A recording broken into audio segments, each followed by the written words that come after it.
Roberto Reyes y quien te habla, Tanya Zambrano, para dialogar de este tema. Buenos días, Roberto y Tanya. Un saludo cariñoso a ustedes y a su distinguida audiencia. Gracias por invitarme. Muchísimas gracias. Iniciemos hablando sobre este juicio contra la ministra del Interior. Usted como experta, ¿considera que es lo más adecuado que se esté desarrollando, más aún cuando estamos en un conflicto interno con los grupos de delincuencia organizada? ¿Esto no desvirtúa o no descuidaría la acción de la máxima autoridad de la Policía Nacional?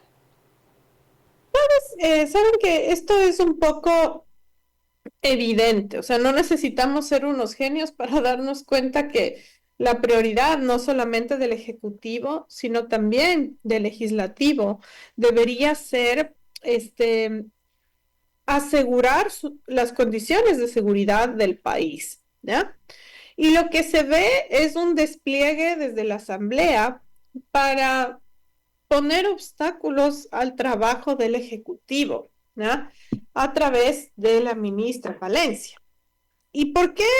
¿Y por qué puedo asegurar esto? No solamente por el juicio político, que es otra de las aristas que tiene esta pretensión de evitar el trabajo desde el Ejecutivo, de ponerle obstáculos, sino también el hecho de que hasta el día de hoy no tenemos una ley de inteligencia, una ley específica de inteligencia que haga posible, por ejemplo, que miembros de la Policía Nacional se infiltren en organizaciones criminales y se prevenga los hechos delictivos antes de que sucedan, ¿no? Se pueda tener información mucho más eficaz de la que ya se tiene para incluso evitar que se tengan que dar hechos violentos, sino que se pueda prevenir las acciones mucho antes. Esto sucede en otros países y en el Ecuador no tenemos un marco legal para que suceda. Y es directamente responsabilidad de la Asamblea que no ha sido capaz de gestionar la ley de inteligencia. Entonces es solamente, por así decirlo, la cereza del pastel dentro de una serie de acciones que buscan todo menos garantizar la seguridad de las ecuatorianas y los ecuatorianos, porque el Estado tiene 5 poderes, ¿no? El Ejecutivo solamente es uno y el Legislativo también debe hacer su parte. Lorena Piedra, buenos días. Roberto Reyes le saluda de los estudios de Radiovisión. En lo que usted señala y manifiesta, ¿no? La creación de una ley de inteligencia que abarcaría y que sería una herramienta muy favorable para articular y justamente trabajar en bienestar del país, tanto ejecutivo como legislativo. Pero qué tan difícil es llegar a un consenso para justamente que se dé y se cree esta ley de inteligencia. Bueno, si es que hay consenso para otras cosas, como para un juicio político, por así decirlo, que no es tan importante y tan relevante, cómo no va a haber consenso para una ley de inteligencia? Esto deja ver un problema que está por detrás y que lo hace aún más evidente, que es el financiamiento de parte o sea, a partidos y a movimientos políticos por parte de estructuras de delincuencia organizada. Esto no es nuevo en el país, ¿cierto? Ya recordarán ustedes que Francisco Huerta denunció que el expresidente Rafael Correa recibió dinero de las Fuerzas Armadas Revolucionarias de Colombia en su primera carrera hacia la presidencia de la República, y esto ha sido corroborado también por Fabricio Correa y por otras fuentes, y es un hecho de conocimiento público. RC5 ciertamente tiene lazos, ¿ya? Que le facilitarían recibir financiamiento ilícito.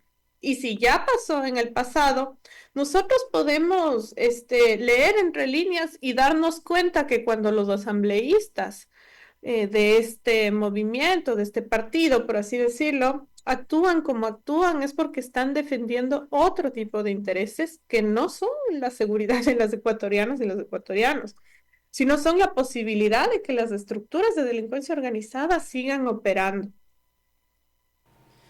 Usted como experta de seguridad, nos podría indicar, si bien es cierto, la ciudadanía dice no existe un plan Fénix, pero entiendo que muchas veces en temas de seguridad hay información que es confidencial y que información que por obvias razones no puede ser pública. ¿Sería que esto ocurre en el gobierno nacional y es uno de los temas por los cuales se le acusa a la señora ministra? Sí, yo creo que ciertamente la sociedad ecuatoriana tiene una falta de comprensión de los temas de seguridad porque no hay una cultura de estudiar en universidades públicas de manera masiva estos temas, ya que corresponde a un fenómeno que, por así decirlo, apenas está saliendo a la luz de manera desmedida como lo estamos viviendo, ¿ya? Y eso es bastante claro. Ahora, por otro lado, no se le puede pedir a un gobierno de transición como el que tenemos, ¿no es cierto?, que no tuvo un periodo completo, que solucione de la noche a la mañana el tema de seguridad. Esto corresponde a razones estructurales que difícilmente en un periodo un poquito mayor a un año se pueden eliminar por completo. Ahora, lo que yo puedo decir sobre el tema del Plan Fénix es que, como usted señala, es información que tiene clasificación y que las entidades que están a cargo de llevarlo a cabo sí la conocen, pero que dada la evidente, ¿no es cierto?, penetración de estructuras de delincuencia organizada, incluso dentro de la policía.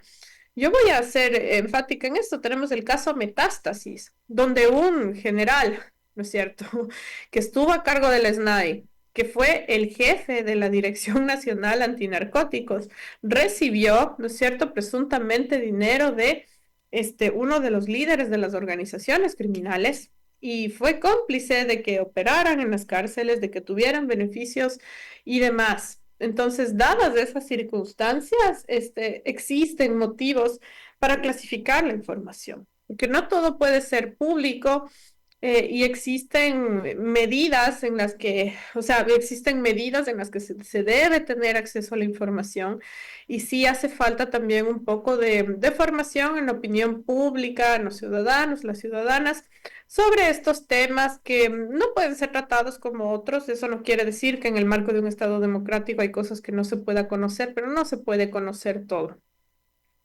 Se señala en este periodo transitorio del actual gobierno, sí, y estamos totalmente de acuerdo, es poco lo que se puede hacer y no hay el tiempo suficiente porque esto no termina de la noche a la mañana, ni un año, 2 años, 3 años. Pero usted le ve que podría encontrarse una luz al final del túnel para ir contrarrestando todos los problemas de inseguridad que estamos viviendo y todo lo que se ha dado en los últimos años de que están predominando las bandas delincuenciales o como las llamó el actual presidente, bandas terroristas. Sí, o sea, en este sentido es claro que las organizaciones criminales quieren poner en jaque al Estado porque no les conviene la postura que está tomando el Ejecutivo frente a ellas ahora.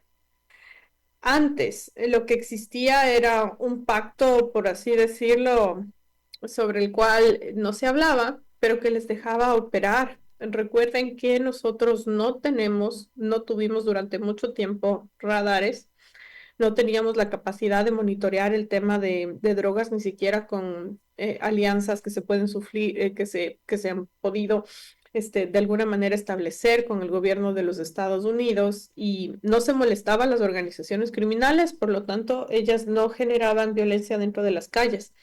Lo que está sucediendo ahora es que sí, se tiene una línea clara de incautación de droga, de afectar los intereses de estas organizaciones y estalla la violencia. Entonces, en este sentido, lo que las organizaciones criminales intentan decirle al Estado es, si tú te sigues metiendo con mi bolsillo y no me dejas trabajar, yo voy a desplegar violencia.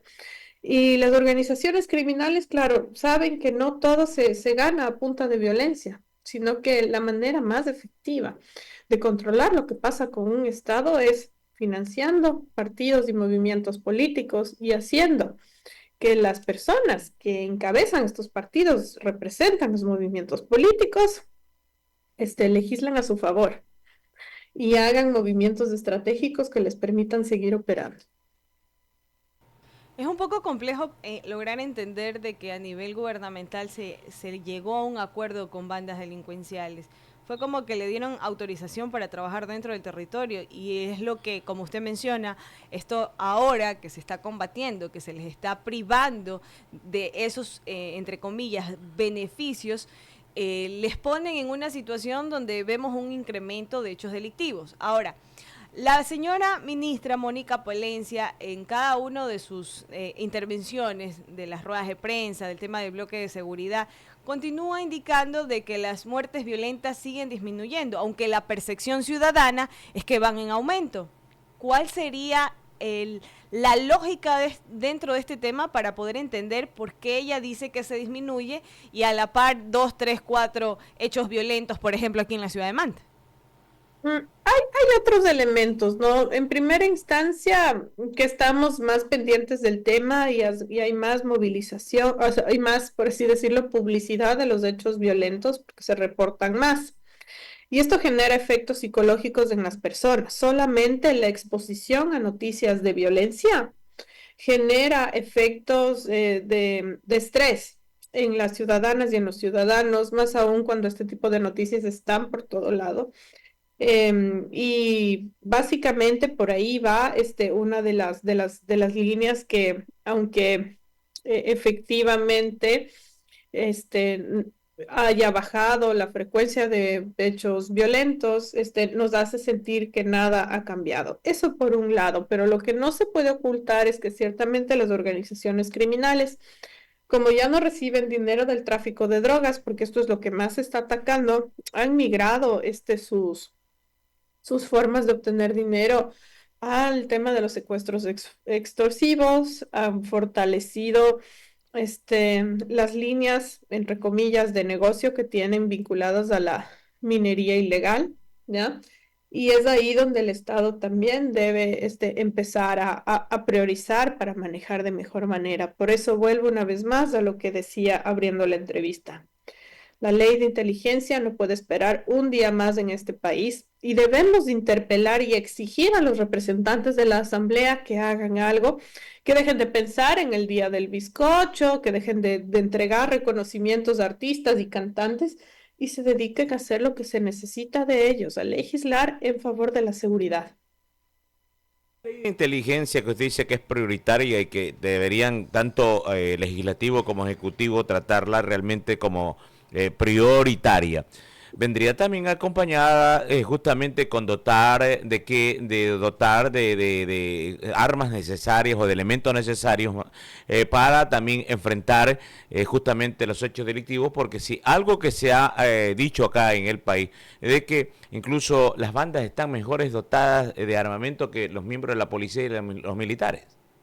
Sí, pero eso es un cuento de nunca acabar. Yo creo que las acciones que está llevando a cabo la ministra Rovira desde el tema de bienestar social son lo que nos va a dar resultado en el mediano y en el largo plazo. Esto no se soluciona en el corto plazo. Sí, necesitamos la ley de inteligencia y necesitamos profesionalizar el CIES con funcionarios que tengan nombramiento, que tengan una carrera, que no tengan afiliación política y que se dediquen a hacer inteligencia estratégica estatal. Esto es básico. Pero si no apalancamos la presencia del Estado a través de servicios de salud, educación, vivienda, cultura, en cada barrio del Ecuador, especialmente en los lugares más pobres, se seguirá fabricando ciudadanas y ciudadanos ecuatorianos que han sido abandonados por el Estado y que encuentran en las organizaciones criminales un buen refugio para sustentar su vida. En ese sentido, el trabajo más importante que se debe hacer para que no tengamos el mismo problema en 10, en 15 años o en 5 años es apalancar todo el sector social del Estado. Solamente eso nos va a dar resultados duraderos. De lo contrario, sí, las armas son necesarias, pero nos metemos en una carrera que nunca vamos a poder ganar, porque las organizaciones criminales siempre van a tener más recursos que el Estado ecuatoriano. Sería importante conocer, bueno, usted habla sobre la ley y todo lo demás, estoy totalmente de acuerdo porque la Comisión de Fiscalización, por ejemplo, se convirtió en un escenario de confrontación de parcialidades. Ahora, yo tengo una duda, ya en la parte técnica, ¿por qué dentro del proceso de juicio político hacia la señora Mónica Palencia se le ubicó a ex personajes de la política ecuatoriana, entre ellos el ex ministro del Interior, José Serrano. Esa parte de ahí no está clara. Sí, y bueno, ahí la pregunta que tenemos que hacernos es ¿por qué José Serrano no regresa al Ecuador? ¿De qué tiene miedo? ¿Mm? ¿De qué temas que fueron ilícitos y que por los cuales no ha sido procesado, tiene miedo de ser procesado? Porque de lo contrario regresaría al país sin ningún problema. Él prefiere permanecer en los Estados Unidos. Entiendo que es dueño, junto con su esposa, de un spa de lujo allá. Y como ustedes saben, esos temas no son fáciles de costear, ¿no? ¿De dónde salió ese dinero? ¿Cómo él tiene acceso a tantos recursos? Porque él no proviene de una familia de millonarios o alguna cosa así, para que tú digas es patrimonio familiar. ¿Y por qué no quiere regresar al país? Esas son las preguntas que están sin respuesta y que nos generan aún más dudas, ¿no? Sobre quiénes les ponen y les dan foro a estas personas que tienen, por decir menos, un historial bastante dudoso. Tanto es así que ni siquiera se atreven a volver al Ecuador. Ya en la parte final ha sido muy agradable dialogar con usted. Quiero dejar abierta la posibilidad para tener futuras entrevistas, porque sí sería importante entender un poco las consecuencias de lo que estamos viviendo ahora. Esto no es algo que ha ocurrido ahora, esto ya son consecuencias. Ecuador dejó de ser un país de tránsito de delincuencia organizada para tener aquí ya grupos de delincuencia organizada. Y estos conceptos hay que tratarlos, educar a la ciudadanía, explicarlos. Y hay muchos temas en el ámbito de seguridad que podemos abordar. Así que quiero agradecerle y en la parte final, ¿cuál sería la conclusión, su reflexión para nuestros oyentes y televidentes? Bueno, felicitar a ustedes porque se trata de estos temas, hacer un llamado a las ciudadanas y a los ciudadanos. No necesitamos ser expertos o genios para enterarnos más del tema de seguridad y para ser críticos con el trabajo de los y las asambleístas. Ellos reciben un sueldo que es básicamente un privilegio. Ganar $5,000 en el Ecuador, eso solo sucede para muy pocos y no podemos dejarles estar a sus anchas, trabajando para otros intereses que no sean la seguridad de las ciudadanas y los ciudadanos ecuatorianos.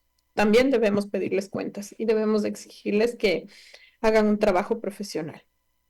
Y más aún ahora que comienza el tema de un proceso electoral donde serían cambiados, la situación está bastante compleja y hay mucha atención a la ciudadanía, saber analizar a quién vamos a elegir para que genere las leyes que necesita el país. Muchísimas gracias, gracias por este espacio. Son las 7 de la mañana con 39 minutos, vamos a un